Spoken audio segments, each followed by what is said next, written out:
अध्याय 9. श्री सद्गुरू संतवर्य योगीराज शंकर महाराज समर्थ. दोन्ही चरणावर करांची मिठी, प्रति बोटात जळकी अंगठी, वंदनी जयघोष ओटी. महाराजांचा केला मी मस्तक ठेविता चरणावर, महाराजांनी आपला कर फिरवला माझ्या डोक्यावर. प्रसन्नतेची पावती महाराज भक्ती प्रसन्न होऊन. 8वा अध्याय झाला छान. दोन्ही प्रकारचे गुणगान छान केले म्हणाले.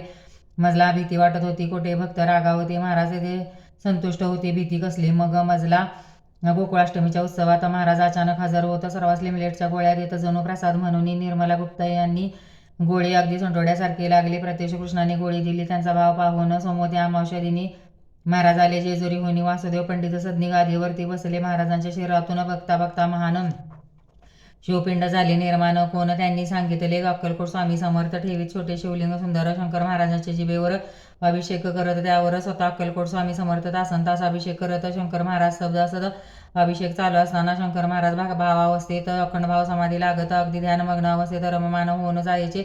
अक्कलकोट स्वामी महाराज आणि शंकर महाराज यांच्या घटनेचा हा साज दिव्य आध्यात्मिक असे म्हणून महाराज आपल्या अत्यंत प्रिय भक्तात जीव दाखवित. जीभ हाताने बाहेर ओढीत खुणावित. पाहण्या खुणा नुसता फगोडा दिसे, कुणा लिमलेट गोळी वासे, जिभेवर शिवलिंग दिसे अगदी आत असे. हे महाराजांनी या घटनेमुळे एक कोडी सोडविले. जिभेवर शिवलिंग सापले. बोलता कसे येईल, तोंडात सुपारी किंवा गोळी आपण थोडी जरी टाकली बोलता येत नसेमुळे स्वानुभव हा नित्याचा. जिभेवर त्यांचे शिवलिंग समर्थांनी केले सापना. बोलता त्यांना कसे येईल अगदी स्पष्ट असे हे प्रश्न उद्भवतो. यावर शिवलिंग त्यांच्या जिभेवर त्यांची वाणी पवित्र सुंदर प्रभावी उद्धारक अति ऐसे असता बोलण्यानं येत विचित्र सारे वाटत. प्रश्न खवचट जरी असत तरीही अगदी योग्यच. महाराजा स्वमुखातून बोलणे अवघड मुळीच नसून अनेकांच्या मुखातून बोलणे कल्याणकारक. नुसत्या कृपादृष्टीने पाहताना वक्ते बनविले. अनेकांना जे सांगायचे महाराजांना वदले. वक्ते मुखातून जरी असे जरी पाहत असत काही घटना अशा घडत. महाराज स्पष्ट खणखणीत निर्भळ अगदी बोलत जाता. शिवदर्शना शिवमंदिरात तीर्थाचा चिखल कसा भांडत, शिवदर्शन बाजूलाच राहत असे चिकित्सक असतात. अक्कलकोट स्वामी समर्थाचं मालक असे म्हणत. समर्थाच्या समाधीसमोर सिगारेट कधी न ओढत. स्टेशनवर महाराज जात. दारूड वेगळं हमाल म्हणत. महाराज हमाला सांगत उचल जरा मजा पाहू. अगदी लावून सर्व ताकद हमाल महाराजास उचलत. महाराज मुळीही न उचललेले न जात. पायधरी हमाला हाताशिवाय झंझावातात. न विजवता गाडी पेटवत. खाली ओटा तोंडात सिगारेट फिरविली. हनुमान जयंतीचा दिवस असत. महाराज हनुमंताच्या रूपात एका भक्तास दर्शन देत त्याची इच्छा पुरविली. महाराज अजब चमत्कार करत. लोक सारे दिपून जात. या चमत्काराबाबत त्यांना लोक विचारते. महाराज लोका सांगत हे चमत्कार नव्हे हे कौतुक झाले असत भगवंताकडून भक्तांचे. महाराज नेहमी म्हणत अक्कलकोट महाराजांच्या सान्निध्यात मी असताना स्वामी समर्थ मला फार जपायचे. आपल्या अंगावरचे दूध स्वामी समर्थांनी मज पाजले असत. त्यामुळे स्वामी समर्थ माझे आई आहेत. अध्यात्म साधना अध्यात्मात स्वामी समर्थ मत शिकवत. अध्यात्म विद्येत पारंगत त्यांनी मला करुणी समर्थाचे 17वीचे स्तनपान करावयाला शिकवून आत्मज्ञानाचे दुग्धपान अगदी अमृतमय असे हे अमृतमय दुग्धपान करायला शिकवले म्हणून ती माझी माऊली होत. महाराज असे सांगत. अक्कलकोट महाराज समर्थ स्वामी महाराजांच्या माऊली महाराजांच्या गुरु माऊली ही दोन संबंध असे हे म्हणूनच महाराजांचे बोल. स्वामी समर्थांना जो भजेल तोच माझला प्रिय होईल, भेटेल त्याला सदा मी. कधी महाराज स्वतः ब्रँडी पित ज्यांना या घटनेचा तिरस्कार वाटत त्यांना ब्रँडीची नशा चढत. काही प्रसंग असेही ओंकारनाथ व्यंकटेश भस्मे रामभाऊ कोराड मास्तर हे एक निष्ठ भक्त महाराजांचे भक्तद्वयाने ठरविले. सोलापुरी चक्कलच्या मळ्यात छोटेसे दत्त मंदिर बांधून महाराजांच्या पादुका स्थापन द्वितीय पुण्यतिथी ठरविली. मंदिरास रंग लावण्याचे काम पेंटर काढलासकर करत 1949 दत्त मंदिरामध्ये या महाराजांच्या दिव्य पादुका असत. स्थापना मंदिर बांधून होतं. महाराजांची द्वितीय पुण्यतिथी करणे संकल्प कटलासकर रंग लावत. मध्ये रात्र उलटून जात. रंग आला संपत. अजून 12 तासाच उद्याच पुण्यतिथी असत.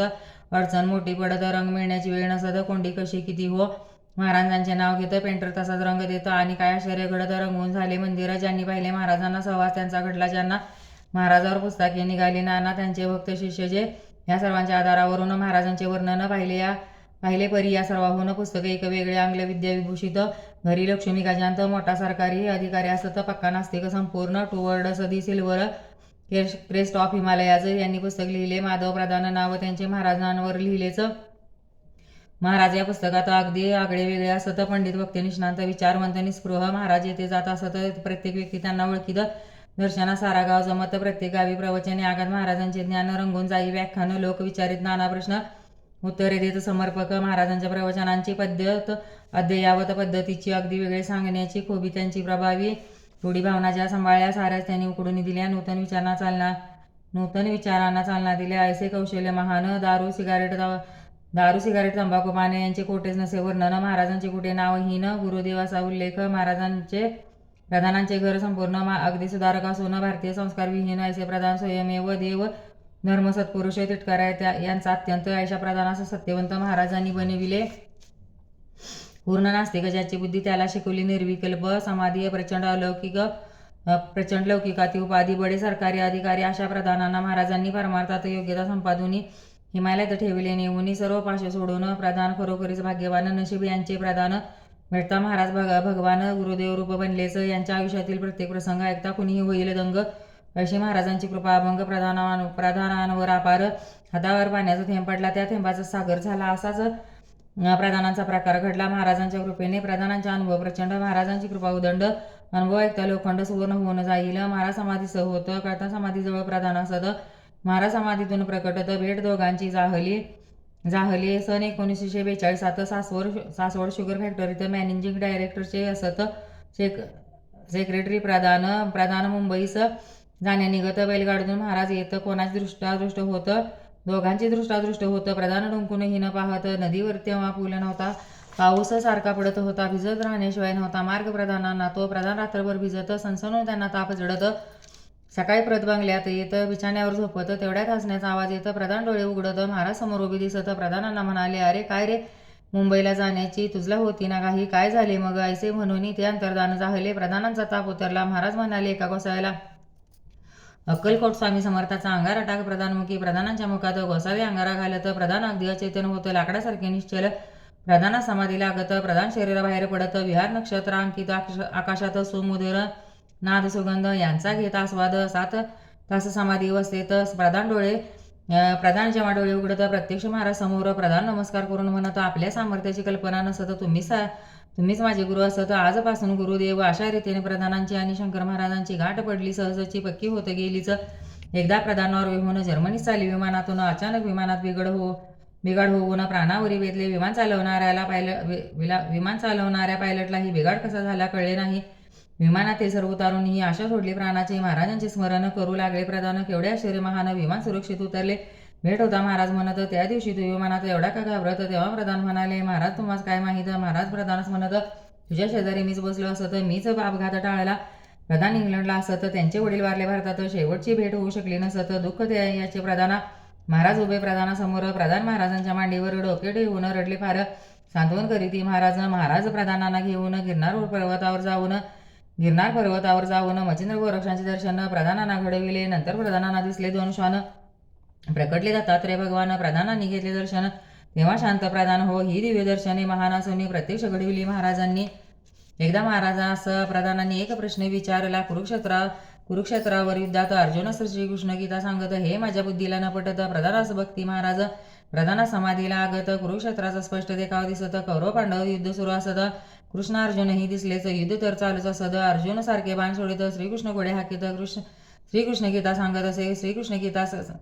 श्रीकृष्ण गीता सांगत असत. ध्यान लावून अर्जुन ऐकत. प्रधानही ऐकून होत चकित. स्पष्ट पहिले ऐकले. प्रधान श्रीकृष्णाकडे पाहत तेव्हा तेथे त्यांना महाराज दिसत. इकडे समाधी उतरत. 3 तासाची समाधी. डोळे उघडते प्रधान. महाराजांचे धरले चरण. प्रत्यक्ष पाहिले ऐकले. तासातीनं निवेदन केले संपूर्ण. एकदा महाराज आले खुशीत. प्रधानास निश्चयाने म्हणत, माग तुला हवे जे वाटत आहे आज देणार. प्रधान म्हणाले, पहावरे मी मागितल्यावर अन्य दुसरे आगळे वेगळे वाटेल ते सारे. माग ऐसे म्हणाले, मी देईन ऐसे म्हटल्यावर निश्चित अगदी देणार. प्रधान म्हणाले, यावर महाराज मला ज्ञान द्या. महाराज एकदम ओरडले. त्यावर माझ्या लंगोटीलाच तू तर बेटा हात घातलास की रे सत्वर. हरकत नाही तथाच तू. ज्ञानेश्वर माऊली सोपान देव यांचे दर्शन घेण्यासह प्रधान गेले धरून भाव. अल्लग प्रधान म्हणाले, अल्लग ऐसे पुकारता क्षणी प्रत्यक्ष प्रकटून दोघांनी दिव्य दर्शने घेऊन धन्य केले प्रधानांना. मातोश्रींच्या आग्रहावरून दत्तांचे प्रत्यक्ष दर्शन घडवून तिला धन्य केले प्रधानांनी. इच्छा तिची पुरविली. चेट्टीयार मद्रासचे उद्योगपती त्यांच्या घरी महाराज जाती. लोकदर्शनास प्रचंड जमती. सर्प निघाला बागेत. महाराज झाडाजवळ जात. ओटाने मधुरशिळ घालत. सर्पराज सळसळ करीत येत. विळका घातला पायाला. महाराज त्याला हातात धरत. सर्पराज महाराजा सावलक होत. नंतर तो विळका घालत महाराजांच्या गळ्यास. महाराजांच्या डोक्यावरती फणा काढून सर्पराज डोलती. लोक घाबरून शब्द होती. आरण्यात गेले महाराज. एका झाडाजवळ जाऊन नागास येथे सोडून कुणा चावू नकोस हे निष्कारण. फणा काढून मान्य करी चरणे महाराजांची देखून. दोन्ही चरणावर फणा टेकून फणा आनंदाने डोलवून सर्प गेला झुडपात. झुडपावर फणा काढली. कर्ण मधुर शिळ त्याने घातली. महाराजांनी शिळ ती वाजवली. तिला उत्तर नागाचे. सर्पाने महाराजास ओळखले. डोक्यावर फणा काढून सुचविले. हे प्रत्यक्ष शंकरनाथ भोले पाहून कळले कुणाना, प्रत्यक्ष उभे महाराज गळ्यात त्यांच्या सर्पराज, नमून नव्वाद्वय साज पूर्ण येते जाहला, संतवर्य योगी राज सद्गुरु राज धीराज, श्री शंकर महाराज की जय. ओम नमः शिवाय, ओम नमः शिवाय, ओम नमः शिवाय.